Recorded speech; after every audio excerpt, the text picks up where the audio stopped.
El mármol de Carrara tardó 3 millones de años en formarse bajo el peso de los Alpes. La piedra sinterizada hace lo mismo en 3 horas.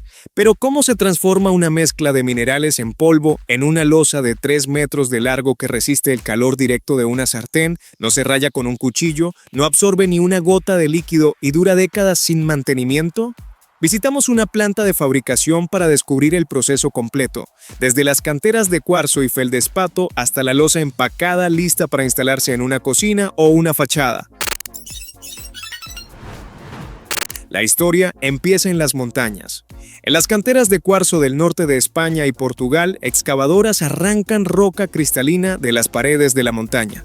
El cuarzo parece vidrio sucio, transparente con manchas blancas. En la escala de dureza de Mohs, que va del 1 al 10, donde el talco es 1 y el diamante es 10, el cuarzo mide 7. Para que lo visualices, el acero de un cuchillo de cocina mide entre 5 y 6. El cuarzo es más duro que el cuchillo que lo intenta rayar, por eso una encimera de piedra sinterizada no se raya cuando corta sobre ella directamente. En otras canteras, a pocos kilómetros se extrae feldespato. El feldespato es un mineral de color gris rosado que parece roca ordinaria. A temperaturas superiores a los 1000 grados se vuelve parcialmente vítreo y fluye microscópicamente entre las demás partículas, soldándolas desde adentro sin necesidad de ningún adhesivo. Es el pegamento natural que convierte el polvo en piedra. En minas de caolín se extrae la arcilla blanca más pura que existe. El caolín le da plasticidad a la mezcla en crudo para que pueda procesarse antes del sinterizado. También aporta la base blanca sobre la que después se van a imprimir los diseños. Los 3 minerales viajan a la planta en camiones. Llegan como rocas. Lo primero que les ocurre es que los destrozan. Estamos en el área de molienda. Molinos de bolas industriales, cilindros de acero del tamaño de un camión cargados con bolas de alúmina del tamaño de una naranja, giran durante horas triturando los minerales hasta convertirlos en partículas de menos de 50 micrómetros. Las partículas de cuarzo, feldespato y caolín quedan del tamaño de un cabello o más finas. Partículas más grandes dejan huecos entre ellas al comprimirse. Partículas más finas se fusionan mejor bajo presión y temperatura, creando una estructura sin poros donde ningún líquido puede penetrar. Los polvos de los 3 minerales se mezclan en proporciones exactas en mezcladores industriales. La fórmula varía según el diseño final. Una losa que va a imitar el mármol de Calacata necesita más caolín para conseguir el fondo blanco puro.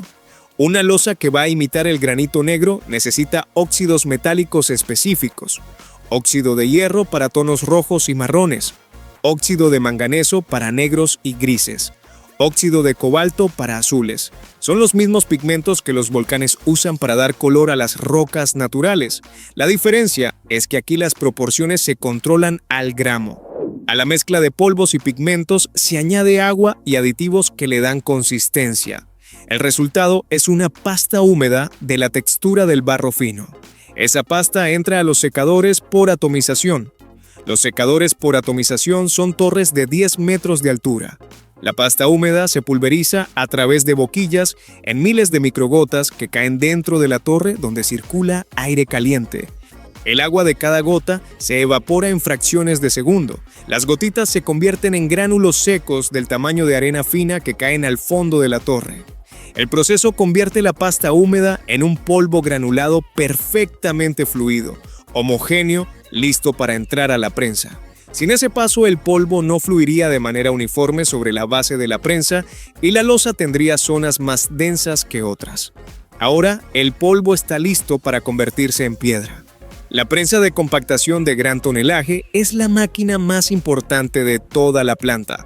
Algunos modelos aplican más de 16.800 toneladas de fuerza sobre una superficie de 3 metros por 1,5. El polvo granulado se distribuye sobre la base de la prensa en una capa de espesor controlado al milímetro. Cualquier variación en el espesor de la capa se traduce directamente en variación de densidad en la losa final. Una densidad desigual significa resistencia desigual. Una zona más porosa que otra es el punto donde la losa puede fracturarse bajo impacto. La prensa desciende lentamente. La presión aumenta de manera gradual. Si se aplica demasiado rápido, el aire atrapado entre las partículas no tiene tiempo de escapar y queda dentro del material formando microcavidades invisibles. Esas microcavidades son puntos débiles que aparecen meses después cuando la losa ya está instalada. La presión sube hasta 400 bar, que equivale a la presión que ejerce el agua a 4 kilómetros de profundidad en el océano. Las partículas de polvo se comprimen hasta que se tocan en cada punto de su superficie. Cuando la prensa sube, la losa tiene forma. Se puede tocar, se puede mover, pero todavía no es piedra. Es polvo comprimido. Si la dejaras caer al suelo, se haría pedazos. Lo que la convierte en piedra es el horno. La losa comprimida entra a un horno de rodillos donde la temperatura sube progresivamente hasta 1200 grados centígrados. El acero se funde a 1530 grados. La lava del Etna fluye a 1100 grados. El horno desinterizado está 100 grados más caliente que lava volcánica activa. A esa temperatura, algo sucede entre las partículas que ningún adhesivo podría replicar. Los átomos en la superficie de cada partícula de cuarzo y feldespato adquieren suficiente energía para moverse y unirse con los átomos de las partículas vecinas. En la zona central ocurre la sinterización a temperatura máxima. Un enfriamiento demasiado rápido generaría tensiones térmicas que agrietarían la losa desde adentro, grietas que no se ven en la superficie pero que aparecen semanas después cuando ya está instalada. La losa sale del horno transformada en piedra, pero es gris uniforme.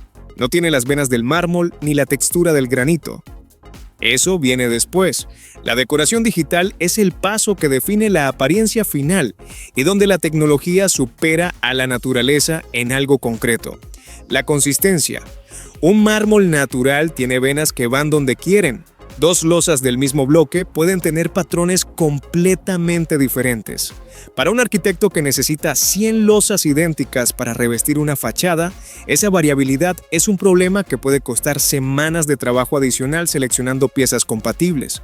La piedra sinterizada tiene la vena exactamente donde el diseñador quiso ponerla, en las 100 losas, de manera continua y perfectamente alineada de una a otra. Pero antes de imprimir el diseño, la losa pasa por algo que la mayoría no sabe que existe: la decoración en masa. Mientras la losa todavía está en proceso de formación antes del prensado final, una máquina de distribución de polvo coloreado deposita capas de mineral pigmentado en el interior de la losa siguiendo el patrón digital del diseño.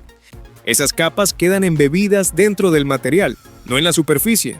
Cuando la losa se corta para instalar, el diseño no desaparece. Llega hasta algunos milímetros de profundidad, por eso se llama decoración de cuerpo completo. Después del horno vienen las impresoras de inyección de tinta industrial con resolución de 360 puntos por pulgada. Los cartuchos contienen óxidos metálicos en suspensión, los mismos pigmentos de las canteras pero aplicados sobre la superficie ya sinterizada con la precisión de una imagen fotográfica de alta resolución. El sistema imprime en varios pases superpuestos. Un primer pase aplica el fondo, un segundo aplica las venas principales, un tercero añade las microvenas y las variaciones de tono que dan profundidad y hacen que la imitación del mármol sea indistinguible del original a menos de 1 metro de distancia. Las impresoras más avanzadas trabajan con 8 canales de color simultáneos. Cada canal aplica una tinta diferente con su propio óxido metálico. La combinación de 8 canales permite reproducir la paleta completa de tonos del mármol de Calacata, del travertino romano, del granito negro de Zimbabue o de cualquier piedra natural de cualquier parte del mundo, sin extraer una sola roca de ninguna montaña. Después de la impresión, la losa entra a un segundo ciclo de cocción más corto que fija los pigmentos y los integra con la capa superficial. Los pigmentos no se despegan con el tiempo ni con los productos de limpieza porque no están sobre el material, son parte del material. El acabado superficial se define en esta etapa.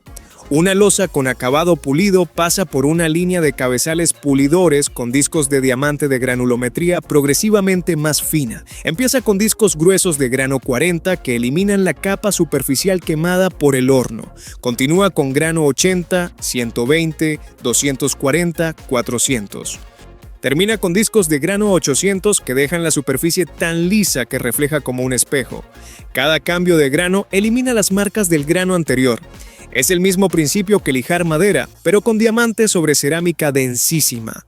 Una losa con acabado mate pasa por discos que texturizan la superficie de manera controlada. Una con acabado texturado pasa por rodillos que imprimen relieves que imitan la rugosidad de la piedra rústica o la veta de la madera en la superficie todavía caliente de la cocción. Las losas terminadas entran al control de calidad.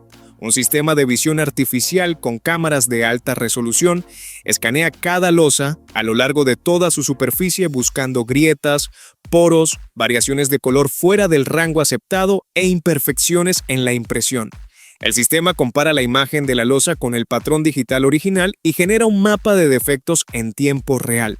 Si la superficie supera el límite aceptable de irregularidades, la losa se rechaza automáticamente o se reclasifica a segunda calidad para aplicaciones donde las imperfecciones no son visibles. Las losas que pasan el control visual entran al control dimensional. Brazos láser miden el largo, el ancho, el espesor y la planitud de cada losa en cientos de puntos simultáneamente. Una losa que no está perfectamente plana no puede instalarse sin que las juntas queden desiguales. El espesor tiene que ser uniforme al décimo de milímetro en todos los puntos. Una variación de 0,2 de milímetro que no se percibe con la mano se ve claramente cuando dos losas se instalan una al lado de la otra. Las losas con espesor de 6 milímetros pasan por una prueba adicional que sorprende a quien la ve por primera vez. Un bloque de acero de 30 kilogramos cae sobre la losa desde medio metro de altura. La losa no puede fracturarse. 6 milímetros de piedra sinterizada tienen la misma resistencia al impacto que 30 milímetros de granito natural. Eso significa que se puede fabricar una encimera de cocina con una losa 5 veces más delgada que el granito equivalente, que pesa 5 veces menos y que cubre el mismo espacio. Esa reducción de peso cambia completamente el diseño de los muebles que la soportan. Las losas aprobadas se empacan en bastidores de acero inclinados con separadores de espuma entre cada pieza para evitar que se rayen durante el transporte. Se etiquetan con número de lote, diseño, acabado, espesor y código de trazabilidad que permite identificar el turno de producción, el lote de materias primas y los resultados de cada prueba de calidad. El precio de una losa de piedra sinterizada de primera marca como Dekton o Neolith está entre $70 y $150 por pie cuadrado solo en material. Para una cocina de tamaño mediano, el costo del material puede superar los $5,000. El mercado global de piedra sinterizada estaba valorado en $3.5 mil millones en 2024 y se proyecta que llegue a $7.2 mil millones para 2034. Es el material de superficies que más rápido crece en toda la industria de la construcción. No porque sea el más barato, porque es el que menos problemas da en 20 años de uso. Los 3 minerales de una cantera española, el molino de bolas que los convirtió en polvo fino como harina, la prensa con 16.800 toneladas de fuerza, el horno a 1.200 grados donde el polvo se convirtió en piedra sin poros, la impresora de 8 canales que le dio las venas del mármol de Carrara, los discos de diamante que la pulieron hasta que refleja como espejo, la cámara de visión artificial que midió cada milímetro. Todo ese proceso para fabricar algo que parece piedra, se comporta mejor que la piedra y tardó 3 horas en formarse en lugar de 3 millones de años. Si este proceso te sorprendió, dale like al video. Ese gesto nos permite seguir entrando a las plantas que fabrican los materiales que construyen el mundo moderno. Cuéntanos en los comentarios qué otro proceso industrial quieres que revelemos. Puede ser un material, una máquina, un alimento o cualquier objeto cotidiano que despierte tu curiosidad. Nos vemos en el próximo proceso.